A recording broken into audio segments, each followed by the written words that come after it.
In its 34 years, Omega Institute has done many programs directed toward healing trauma. About 4 or 5 years ago, we started to work with veterans with PTSD. PTSD is an enormous problem. The VA system is overwhelmed. There is now a tremendous interest in more alternative modalities. There are many studies currently going on exploring those modalities and their effectiveness in treating veterans right now. So recently, we brought together a group of leading practitioners in these alternative modalities, also a number of professionals working in the VA system to explore what these modalities offer veterans now and what we can be doing in the future.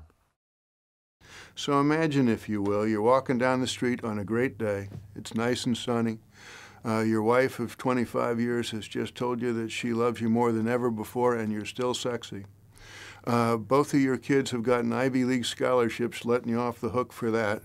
You stopped at the local convenience store and got a cup of coffee and a scratcher, and you just won $6 million. You walk out of that store down the street, and you take a deep breath, and you feel like somebody's going to kill you, and they're right around the corner or right behind you. You look around for an explanation of this, and you can't come up with one. What do you conclude about yourself? Well, you conclude you're crazy.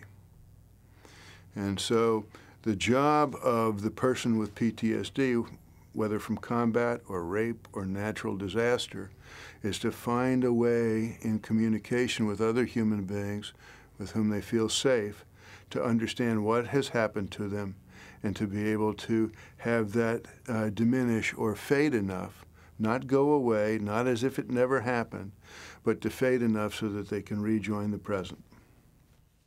PTSD is an invisible wound, but a very real wound of war. So we don't see the person with an amputation, but part of their social skills can be gone, severed, or distant.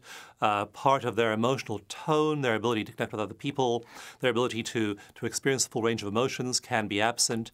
I spent 22 years in the service, deployed for a lot of that with comrades in arms, and I have been in those situations where we put ordnance on targets, and I've been in those situations when ordnance was trying to be put on us. Not only do people suffer PTSD when they are attacked or injured or hurt, and that's where most of the people are looking at, but just being in an environment that from day to day, you don't know whether or not you're going to live or die can cause anxiety later and frustration later when you're out of that situation and have to deal with life in general. I'm a preventive medicine physician, aerospace medicine, flight surgeon background with a global health focus. And my subspecialty has been integrative medicine. So I just transitioned out of active duty military. And my now work is really looking at different kinds of holistic and complementary alternative medicine therapies to help both our active duty population and our veteran population to expand kind of the toolbox that's available. What I am in the role of now doing is is actually advising on levels of how to bring these holistic therapies that really connect the mind, the body, and the spirit in terms of treatment and care into an integrated way into our allopathic model. Can these mind-body techniques, these techniques of self-expression and self-care and mutual help that we've seen be helpful in the U.S., can they be helpful to you? And the answer has been coming back from many parts of the world. Yes, we can use this here. Yes, it fits into our culture. What I've always found with working with these warriors is that their lives have been changed completely. They are much more open than we actually give them credit for to trying something that's going to help them. They know they need to be helped. They know that they don't want to be on pain meds for the rest of their life, so they're willing to try pretty much anything. In recent months, have become a zealot on the benefits of meditation. And it's hard for anybody who doesn't understand what that is because they get some picture in their mind of something that it isn't. But the military also has a picture in their mind of something that alternative medicine isn't. And so the sooner we can go and show them the value of things that they have not looked at yet, we'll start to bring them in the fold.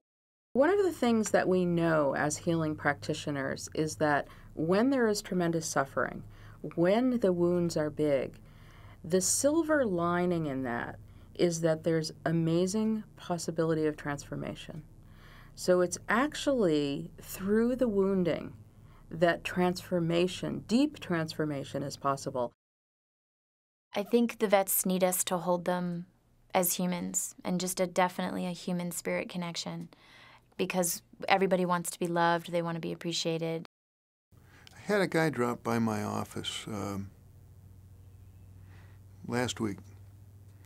I've known him for 22 years.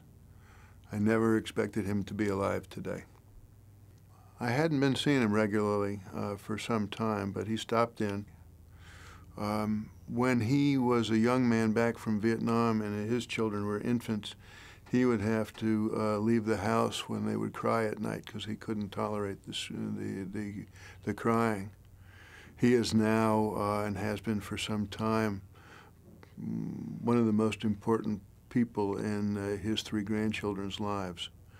And he said to me, he said, you know, I wouldn't change anything because of where I am today.